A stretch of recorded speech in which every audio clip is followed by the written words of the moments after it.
The White Cat by Andrew Lang. Once upon a time, there was a king who had 3 sons who were all so clever and brave that he began to be afraid that they would want to reign over the kingdom before he was dead. Now the king, though he felt that he was growing old, did not at all wish to give up the government of his kingdom, while he could still manage it very well. So he thought the best way to live in peace would be to divert the minds of his sons by promises which he could always get out of when the time came for keeping them. So he sent for them all, and after speaking to them kindly, he added, "You will quite agree with me, my dear children, that my great age makes it impossible for me to look after my affairs of state as carefully as I once Roman 999. I begin to fear that this may affect the welfare of my subjects. Therefore, I wish that one of you should succeed to my crown. But in return for such a gift as this, it is only right that you should do something for me now. As I think of retiring into the country, it seems to me that a pretty lively, faithful little dog would be very good company for me. So without any regard for your ages, I promise that the one who brings me the most beautiful little dog shall succeed me at once." The 3 princes were greatly surprised by their father's sudden fancy for a little dog, but as it gave the 2 younger ones a chance they would not otherwise have had of being king, and as the eldest was too polite to make any objection, they accepted the commission with pleasure. They bade farewell to the king, who gave them presents of silver and precious stones, and appointed to meet them at the same hour in the same place, after a year had passed, to see the little dogs they had brought for him. Then they went together to a castle, which was about a league from the city, accompanied by all their particular friends, to whom they gave a grand banquet, and the 3 brothers promised to be friends, always to share whatever good fortune befell them, and not to be parted by any envy or jealousy. And so they set out, agreeing to meet at the same castle at the appointed time to present themselves before the king together. Each one took a different road, and the 2 eldest met with many adventures. But it is about the youngest that you are going to hear. He was young and gay and handsome, and knew everything that a prince ought to know, and as for his courage, there was simply no end to it. Hardly a day passed without his buying several dogs, big and little greyhounds, mastiffs, spaniels, and lapdogs. As soon as he had bought a pretty one, he was sure to see a still prettier, and then he had to get rid of all the others, and buy that one. As being alone, he found it impossible to take 30 or 40,000 dogs about with him. He journeyed from day to day, not knowing where he was going, until at last, just at nightfall, he reached a great gloomy forest. He did not know his way, and to make matters worse, it began to thunder, and the rain poured down. He took the first path he could find, and after walking for a long time, he fancied he saw a faint light, and began to hope that he was coming to some cottage where he might find shelter for the night. At length, guided by the light, he reached the door of the most splendid castle. He could have imagined this door was of gold covered with carbuncles, and it was the pure red light which shone from them that had shown him the way through the forest. The walls were of the finest porcelain in all the most delicate colors, and the prince saw that all the stories he had ever read were pictured upon them. But as he was terribly wet, and the rain still fell in torrents, he could not stay to look about any more, but came back to the golden door. There he saw a deer's foot hanging by a chain of diamonds, and he began to wonder who could live in this magnificent castle. "They must feel very secure against robbers," he said to himself. "What is to hinder anyone from cutting off that chain, and digging out those carbuncles, and making himself rich for life?" He pulled the deer's foot, and immediately a silver bell sounded, and the door flew open, but the prince could see nothing but numbers of hands in the air, each holding a torch. He was so much surprised that he stood quite still, until he felt himself pushed forward by other hands, so that though he was somewhat uneasy, he could not help going on with his hand on his sword to be prepared for whatever might happen. He entered a hall, paved with lapis lazuli, while 2 lovely voices sang, "The hands you see floating above will swiftly your bidding obey. If your heart dreads not conquering love in this place, you may fearlessly stay." The prince could not believe that any danger threatened him when he was welcomed in this way. So guided by the mysterious hands, he went toward a door of coral, which opened of its own accord, and he found himself in a vast hall of mother of pearl, out of which opened a number of other rooms, glittering with thousands of lights, and full of such beautiful pictures and precious things, that the prince felt quite bewildered. After passing through 60 rooms, the hands that conducted him stopped, and the prince saw a most comfortable-looking armchair drawn up close to the chimney corner. At the same moment, the fire lighted itself, and the pretty, soft, clever hands took off the prince's wet, muddy clothes, and presented him with fresh ones made of the richest stuffs, all embroidered with gold and emeralds. He could not help admiring everything he saw, and the deft way in which the hands waited on him, though they sometimes appeared so suddenly that they made him jump. When he was quite ready and, I can assure you that he looked very different from the wet and weary prince, who had stood outside in the rain, and pulled the deer's foot hands, led him to a splendid room upon the walls of which were painted the histories of Puss in Boots, and a number of other famous cats. The table was laid for supper with 2 golden plates and golden spoons and forks, and the sideboard was covered with dishes and glasses of crystal set with precious stones. The prince was wondering who the second place could be for when suddenly in came about a dozen cats, carrying guitars and rolls of music, who took their places at one end of the room, and under the direction of a cat who beat time with a roll of paper, began to mew in every imaginable key, and to draw their claws across the strings of the guitars, making the strangest kind of music that could be heard. The prince hastily stopped up his ears. But even then, the sight of these comical musicians sent him into fits of laughter. "What funny thing shall I see next?" he said to himself. And instantly the door opened, and in came a tiny figure covered by a long black veil. It was conducted by 2 cats wearing black mantles and carrying swords, and a large party of cats followed who brought in cages full of rats and mice.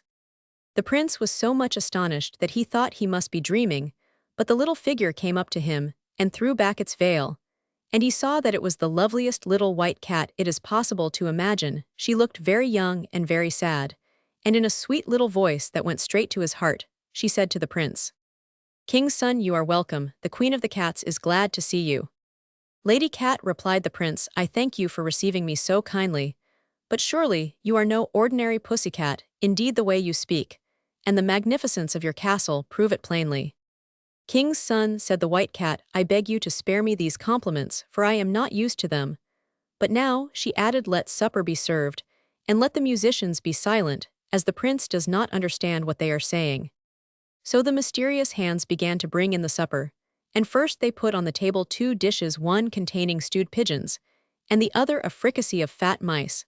The sight of the latter made the prince feel as if he could not enjoy his supper at all, but the white cat, seeing this, assured him that the dishes intended for him were prepared in a separate kitchen, and he might be quite certain that they contained neither rats nor mice.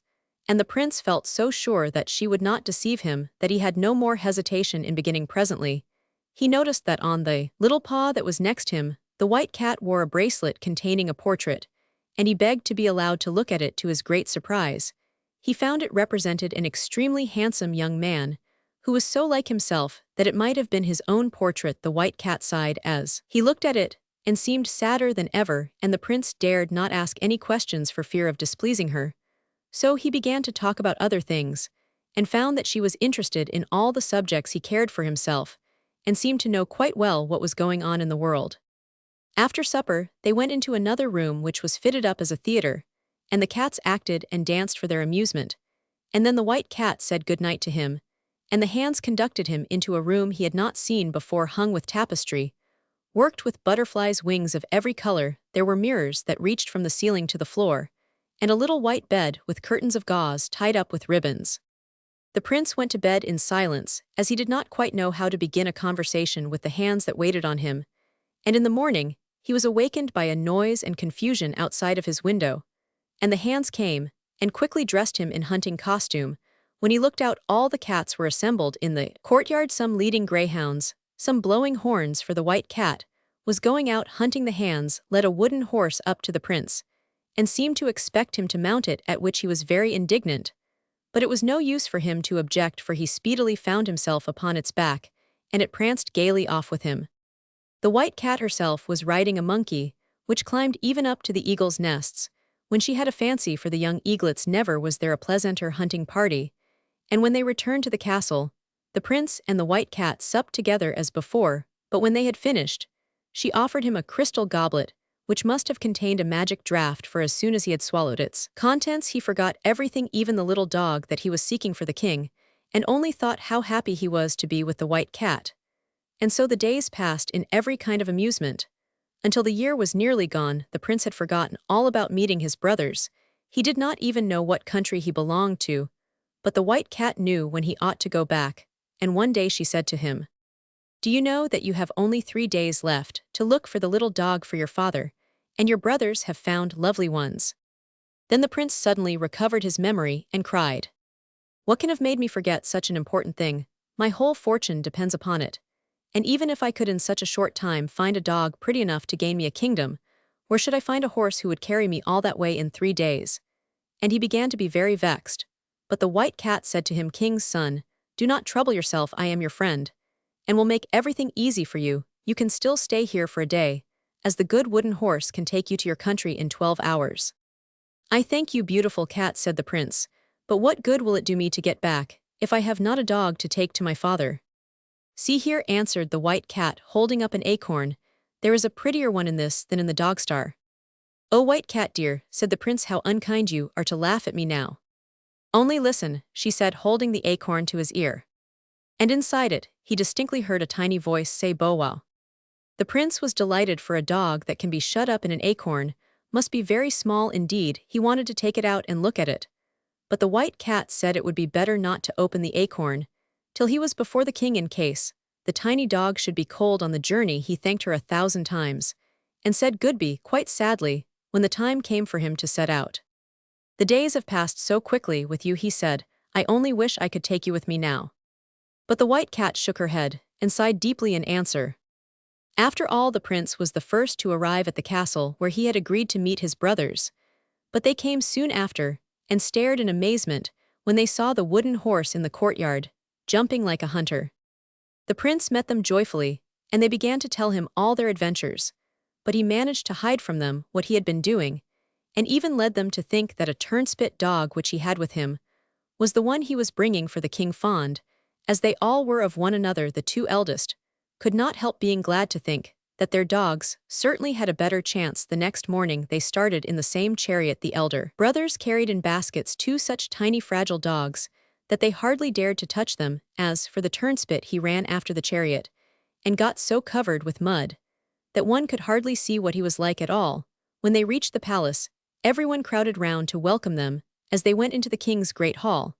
And when the 2 brothers presented their little dogs, nobody could decide which was the prettier. They were already arranging between themselves to share the kingdom equally when the youngest stepped forward, drawing from his pocket the acorn the white cat had given him. He opened it quickly, and there, upon a white cushion, they saw a dog so small that it could easily have been put through a ring. The prince laid it upon the ground, and it got up at once and began to dance. The king did not know what to say, for it was impossible that anything could be prettier than this little creature. Nevertheless, as he was in no hurry to part with his crown, he told his sons that as they had been so successful the first time, he would ask them to go once again and seek by land and sea for a piece of muslin so fine that it could be drawn through the eye of a needle.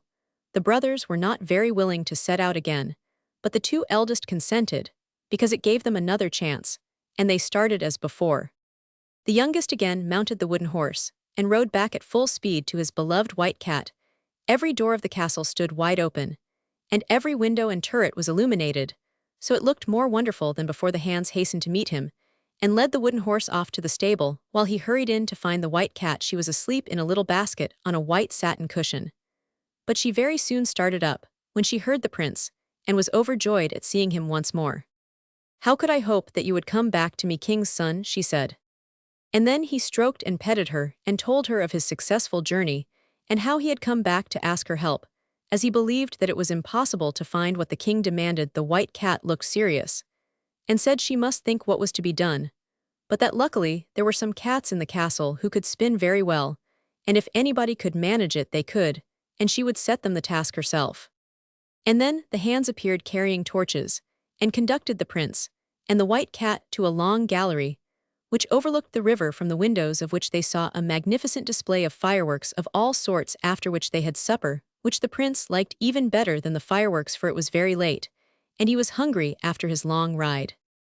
And so the days passed quickly. As before, it was impossible to feel dull with the white cat, and she had quite a talent for inventing new amusements. Indeed, she was cleverer than a cat has any right to be. But when the prince asked her how it was that she was so wise, she only said, "King's son, do not ask me. Guess what you please, I may not tell you anything." The prince was so happy that he did not trouble himself at all about the time, but presently the white cat told him that the year was gone, and that he need not be at all anxious about the piece of muslin, as they had made it very well. This time she added, I can give you a suitable escort, and on looking out into the courtyard, the prince saw a superb chariot of burnished gold, enameled in flame color, with 1,000 different devices. It was drawn by 12 snow-white horses, harnessed 4 abreast. Their trappings were flame-colored velvet, embroidered with diamonds. 100 chariots followed each, drawn by 8 horses, and filled with officers in splendid uniforms, and 1,000 guards surrounded the procession. Go, said the white cat. And when you appear before the king in such state, he surely will not refuse you the crown which you deserve. Take this walnut, but do not open it until you are before him, then you will find in it the piece of stuff you asked me for. Lovely Blanchette, said the prince, how can I thank you properly for all your kindness to me? Only tell me that you wish it, and I will give up forever all thought of being king, and will stay here with you always.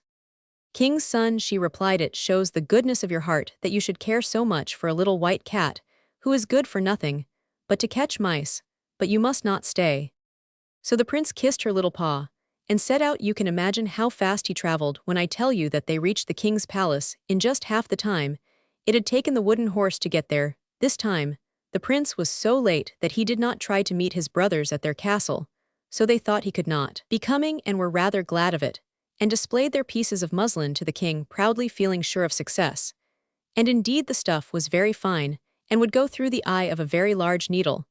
But the king, who was only too glad to make a difficulty, sent for a particular needle, which was kept among the crown jewels, and had such a small eye that everybody saw at once that it was impossible that the muslin should pass through it. The princes were angry, and were beginning to complain that it was a trick, when suddenly the trumpet sounded, and the youngest prince came in. His father and brothers were quite astonished at his magnificence, and after he had greeted them, he took the walnut from his pocket, and opened it, fully expecting to find the piece of muslin. But instead there was only a hazelnut. He cracked it, and there lay a cherrystone. Everybody was looking on, and the king was chuckling to himself at the idea of finding the piece of muslin in a nutshell. However, the prince cracked the cherrystone, but everyone laughed when he saw it contained only its own kernel. He opened that and found a grain of wheat, and in that was a millet seed. Then he himself began to wonder and muttered softly, white cat, are you making fun of me?" In an instant, he felt a cat's claw give his hand quite a sharp scratch, and hoping that it was meant as an encouragement, he opened the millet seed, and drew out of it a piece of muslin 400 ells long, woven with the loveliest colors and most wonderful patterns. And when the needle was brought, it went through the eye 6 times with the greatest ease. The king turned pale, and the other princes stood silent and sorrowful, for nobody could deny that this was the most marvelous piece of muslin that was to be found in the world. Presently the king turned to his sons, and said with a deep sigh, "Nothing could console me more in my old age than to realize your willingness to gratify my wishes. Go then once more, and whoever at the end of a year can bring back the loveliest princess shall be married to her, and shall without further delay receive the crown, for my successor must certainly be married." The prince considered that he had earned the kingdom fairly twice over, but still, he was too well bred to argue about it, so he just went back to his gorgeous chariot, and surrounded by his escort, returned to the white cat faster than he had come this time. She was expecting him. The path was strewn with flowers, and 1,000 braziers were burning scented woods, which perfumed the air. Seated in a gallery from which she could see his arrival, the white cat waited for him. "Well, king's son," she said, "here you are once more without a crown." "Madam," said he, "thanks to your generosity, I have earned one twice over, but the fact is that my father is so loth to part with it that it would be no pleasure to me to take it." "Never mind," she answered, "it's just as well to try and deserve it, as you must take back a lovely princess with you next time. I will be on the lookout for one for you. In the meantime, let us enjoy ourselves tonight. I have ordered a battle between my cats and the river rats on purpose to amuse you." So this year slipped away even more pleasantly than the preceding ones. Sometimes, the prince could not help asking the white cat how it was she could talk. "Perhaps you are a fairy," he said, "or has some enchanter changed you into a cat?" But she only gave him answers that told him nothing. Days go by so quickly, when one is very happy, that it is certain the prince would never have thought of its being time to go back, when one evening as they sat together, the white cat said to him that if he wanted to take a lovely princess home with him, the next day, he must be prepared to do what she told him. "Take this sword," she said, "and cut off my head." "I," cried the prince, "I cut off your head, Blanchette. Darling, how could I do it?" "I entreat you to do as I tell you, king's son," she replied. The tears came into the prince's eyes as he begged her to ask him anything, but Thado set him any task she pleased as a proof of his devotion. But to spare him the grief of killing his dear pussy, but nothing he could say altered her determination. And at last he drew his sword, and desperately with a trembling hand cut off the little white head. But imagine his astonishment and delight when suddenly a lovely princess stood before him, and while he was still speechless with amazement, the door opened, and a goodly company of knights and ladies entered, each carrying a cat's skin. They hastened with every sign of joy to the princess, kissing her hand and congratulating her on being once more restored to her natural shape. She received them graciously, but after a few minutes begged that they would leave her alone with the prince, to whom she said, "You see, prince, that you were right in supposing me to be no ordinary cat. My father reigned over 6 kingdoms. The queen, my mother, whom he loved dearly, had a passion for traveling and exploring, and when I was only a few weeks old, she obtained his permission to visit a certain mountain, of which she had heard many marvelous tales, and set out, taking with her a number of her attendants. On the way they had to pass near an old castle belonging to the fairies.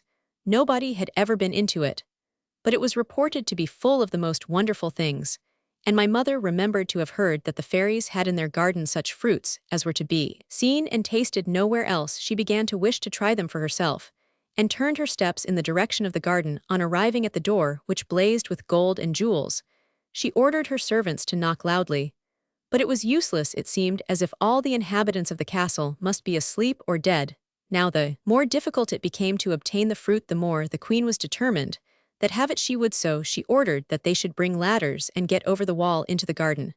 But though the wall did not look very high, and they tied the ladders together to make them very long, it was quite impossible to get to the top. The queen was in despair, but as night was coming on, she ordered that they should encamp just where they were, and went to bed herself, feeling quite ill. She was so disappointed. In the middle of the night she was suddenly awakened, and saw to her surprise a tiny, ugly old woman seated by her bedside, who said to her, "I must say that we consider it somewhat troublesome of your majesty to insist upon tasting our fruit, but to save you annoyance, my sisters, and I will consent to give you as much as you can carry away on one condition, that is that you shall give us your little daughter to bring up as our own."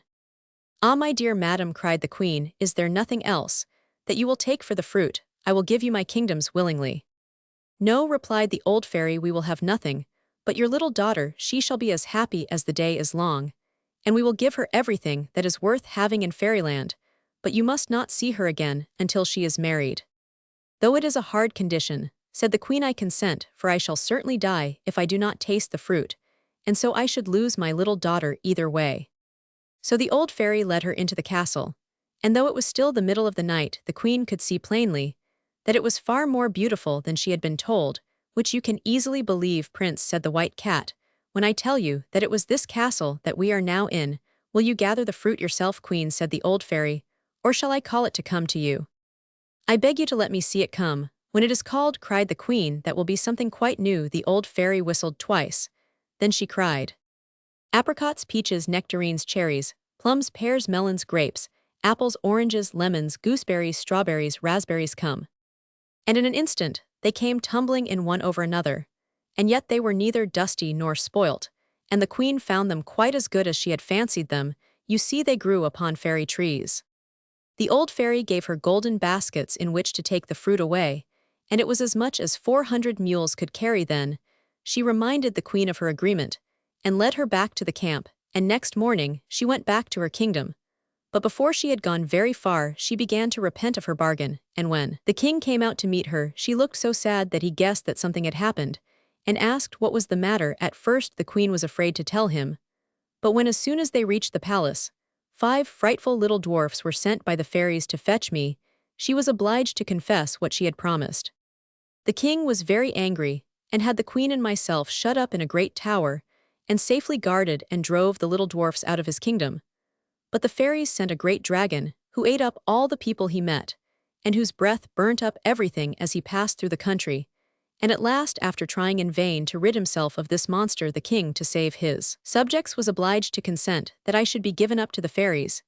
This time they came themselves to fetch me in a chariot of pearl drawn by seahorses, followed by the dragon, who was led with chains of diamonds. My cradle was placed between the old fairies, who loaded me with caresses, And away we whirled through the air to a tower which they had built on purpose for me. There I grew up surrounded with everything that was beautiful and rare, and learning everything that is ever taught to a princess, but without any companions, but a parrot and a little dog, who could both talk, and receiving every day a visit from one of the old fairies, who came mounted upon the dragon. One day, however, as I sat at my window, I saw a handsome young prince who seemed to have been hunting in the forest, which surrounded my prison, and who was standing and looking up at me.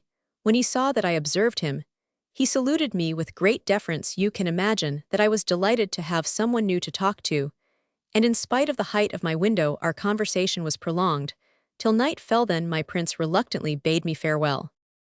But after that he came again many times, and at last I consented to marry him.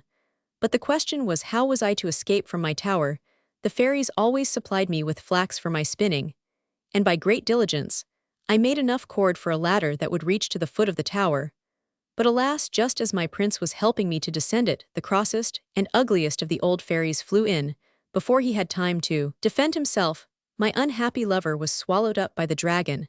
As for me, the fairies, furious at having their plans defeated, for they intended me to marry the king of the dwarfs, and I utterly refused, changed me into a white cat. When they brought me here, I found all the lords and ladies of my father's court awaiting me under the same enchantment, while the people of lesser rank had been made invisible, all but their hands. As they laid me under the enchantment, the fairies told me all my history, for until then I had quite believed that I was their child, and warned me that my only chance of regaining my natural form was to win the love of a prince who resembled in every way my unfortunate lover. And you have won it, lovely princess, interrupted the prince.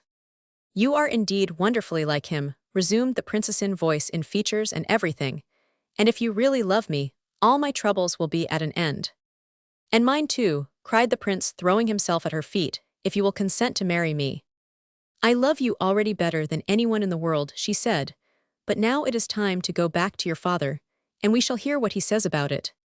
So the prince gave her his hand, and led her out, and they mounted the chariot together. It was even more splendid than before, and so was the whole company.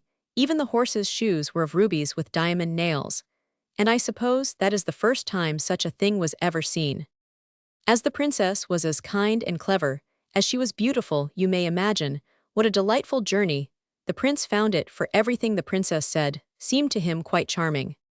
When they came near the castle where the brothers were to meet, the princess got into a chair carried by 4 of the guards. It was hewn out of one splendid crystal, and had silken curtains, which she drew round her that she might not be seen. The prince saw his brothers walking upon the terrace, each with a lovely princess, and they came to meet him, asking if he had also found a wife.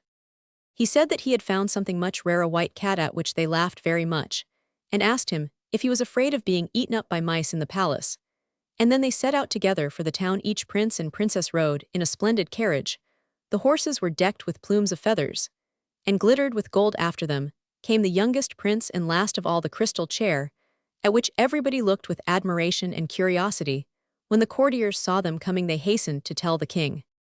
Are the ladies beautiful? He asked anxiously. And when they answered that nobody had ever before seen such lovely princesses, he seemed quite annoyed. However, he received them graciously, but found it impossible to choose between them. Then turning to his youngest son, he said, Have you come back alone after all? Your Majesty, replied the prince, will find in that crystal chair a little white cat, which has such soft paws and mews so prettily, that I am sure you will be charmed with it. The king smiled and went to draw back the curtains himself, but at a touch from the princess, the crystal shivered into 1,000 splinters, and there she stood in all her beauty. Her fair hair floated over her shoulders, and was crowned with flowers, and her softly falling robe was of the purest white. She saluted the king gracefully, while a murmur of admiration rose from all around. Sire, she said, I am not come to deprive you of the throne you fill so worthily. I have already 6 kingdoms. Permit me to bestow one upon you, and upon each of your sons. I ask nothing but your friendship, and your consent to my marriage with your youngest son. We shall still have 3 kingdoms left for ourselves.